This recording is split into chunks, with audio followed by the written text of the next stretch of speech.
معزز ناظرین کرام، آج ہم گفتگو کریں گے ان آزار کے متعلق کہ جن کی وجہ سے روزہ چھوڑ دینا جائز ہے۔ چونکہ دین اسلام دین فطرت ہے اور شریعت نے انسان پر اتنا ہی انسان کو مکلف بنایا ہے جتنا کہ وہ کر سکتا ہو۔ کسی بھی انسان کو اس کی طاقت اور حیثیت سے زیادہ کا اسلام نے مکلف نہیں بنایا۔ اللہ تعالیٰ خود قرآن کریم میں ارشاد فرماتے ہیں لا یکلف اللہ نفسا الا وسعها، کہ جتنی کسی کی طاقت اور حیثیت ہے اللہ تعالیٰ نے اس کو اتنا ہی مکلف بنایا ہے۔ تو اگر کسی کو کوئی عذر پیش آتا ہے کسی صورت میں تو وہاں پر شریعت نے اس کو چھوٹ دی ہے، نماز کی حالت میں بھی، نماز کے لیے بھی، روزہ، زکوٰۃ، ساری چیزوں میں۔ تو روزہ کی حالت میں کن صورتوں میں انسان کو شریعت نے چھوٹ دی ہے؟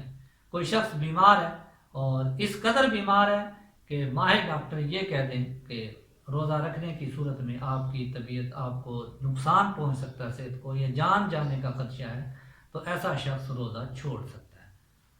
دوسرا، کوئی شخص سفر کی حالت میں ہے، مسافر ہے اور شرعی سفر بنتا ہے جس میں قصر کرنا جائز ہے 77 کلومیٹر، تو ایسا شخص بھی روزہ چھوڑ سکتا ہے۔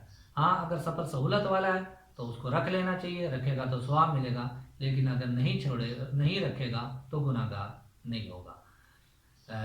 اسی طرح اگر کوئی حاملہ عورت ہے اور اس کو روزہ رکھنے کی صورت میں اس کی اپنی صحت کو یا بچے کی صحت کو نقصان کا خدشہ ہو تو ایسی عورت بھی روزہ چھوڑ سکتی ہے۔